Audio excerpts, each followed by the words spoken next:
March 8 சர்வதேச மகளிர் தினம். கேட்கவே நல்லா இருக்குல்ல? இந்நேரத்துக்கு இந்த மகளிர் தினம் ஏன் கொண்டாடுறோம், எப்போ வந்துச்சு, எதனால வந்துச்சு, இதெல்லாம் நம்ம படிச்சிருப்போம். அதெல்லாம் ஒரு சைடில் இருக்கட்டும். வருஷம் மகளிர் தினம் கொண்டாடுறோம். ஈக்குவாலிட்டி வந்துருச்சா?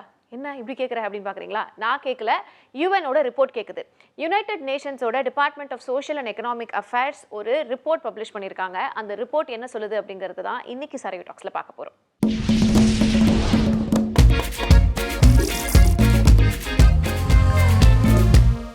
2023 விமன்ஸ் டேயோட தீம் 2-3 பார்த்தேன். கூகுளோட தீம் விமன் சப்போர்ட்டிங் விமன் அப்படின்னு போட்டிருந்தாங்க. யுனைடெட் நேஷன்ஸோட theme digital innovation and technology for gender equality, digital ஸ்பேஸில் ஜெண்டர் ஈக்குவாலிட்டி கொண்டு வரணும் அப்படின்னு போட்டிருந்தாங்க.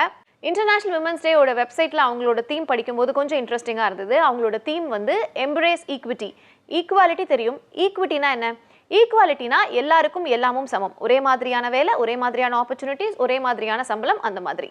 ஆனால் ஈக்விட்டினா ஒரே மாதிரியான ஆப்பர்ச்சுனிட்டிஸ் கொடுத்தா மட்டும் போதாது, ஒவ்வொருவருக்கும் ஒரு மாதிரியான சூழ்நிலை இருக்கும். ஸோ அவங்களுடைய சர்க்கம்ஸ்டன்ஸ்க்கு ஏற்ற மாதிரி ரிசோர்ஸஸ் அண்ட் ஆப்பர்ச்சுனிட்டிஸை ப்ரொவைட் பண்ணாதான் ஈக்குவலான அவுட்கம் கொடுக்க முடியும் அப்படிங்கிறது தான் எம்ப்ரேஸ் த ஈக்விட்டி தீம்.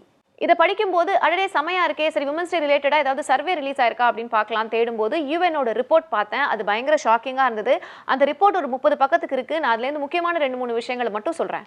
உலகம் முழுக்க கிட்டத்தட்ட 38 கோடி பெண்கள் மோசமான வறுமையில் இருக்காங்க. இப்போ சப் சஹாரன் ஆப்பிரிக்கா மாதிரியான நாடுகளில் இப்போ இருக்கிற ட்ரெண்ட் கண்டினியூ ஆச்சு அப்படின்னா 2030 இதை விட மோசமான வறுமைக்கு பெண்கள் தள்ளப்படுவாங்க அப்படின்னு அந்த ரிப்போர்ட்டில் போட்டிருந்தது. அதே மாதிரி உலகம் முழுக்க 54% பெண்கள் இன்னும் முறையான கல்வி கிடைக்கல.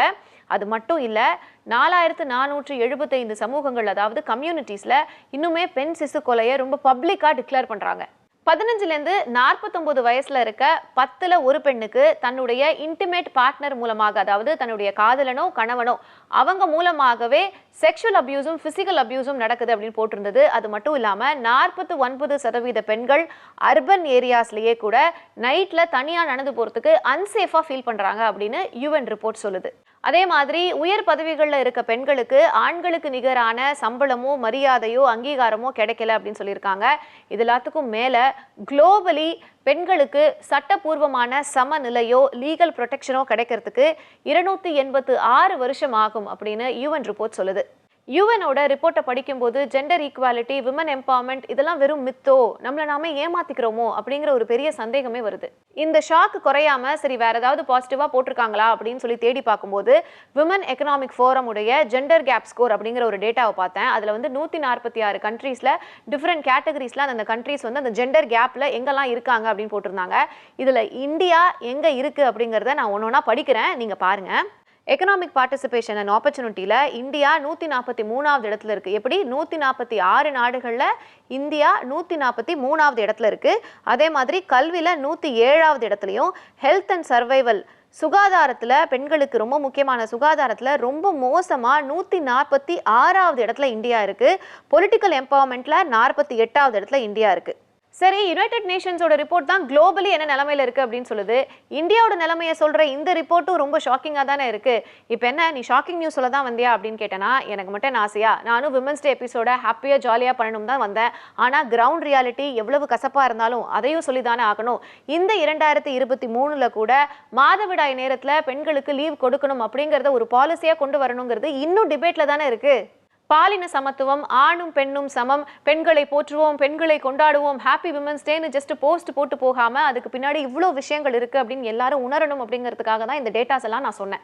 சரி, இவ்வளோ பேசுறீங்க, நீங்க என்ன பண்ணீங்க அப்படின்னு கேட்டா, நியூஸ் 7 தமிழ் போன வருஷம் அதாவது 2022 விமன்ஸ் டேக்கே மென்ஸ்ட்ரல் லீவ் பாலிசியை கொண்டு வந்துட்டாங்க. பெண்கள் மாதவிடாய் காலங்களில் ஒரு நாள் லீவ் எடுத்துக்கலாம், இதுக்காக தான் லீவ் எடுக்கிறோம் அப்படிங்கிற காரணத்தை கூட சொல்ல வேண்டிய அவசியம் இல்லை. அண்ட் இந்த வருஷம் 2023 விமன்ஸ் டேக்கு பாலின சமத்துவத்தோட விழிப்புணர்வை ஏற்படுத்தும் விதமாக நியூஸ் 7 தமிழ் சார்பாக நிகரனுக்குள் கேம்பெயின் தமிழ்நாடு முழுக்க நடக்குது. எந்த ஒரு சின்ன மாற்றமும் நம்ம கிட்டேருந்து தான் தொடங்கணும். இந்த எபிசோட பார்க்குறவங்கள ஒருத்தர் 2 பேருக்காவது ஆமால கிரவுண்ட் ரியாலிட்டி வேற மாதிரி இருக்கே, இதை நம்ம கொஞ்சம் சீரியஸாக பார்க்கணுமே அப்படின்னு தோணுச்சுனாலே அதுவே இந்த எபிசோடோட சக்ஸஸ் தான்.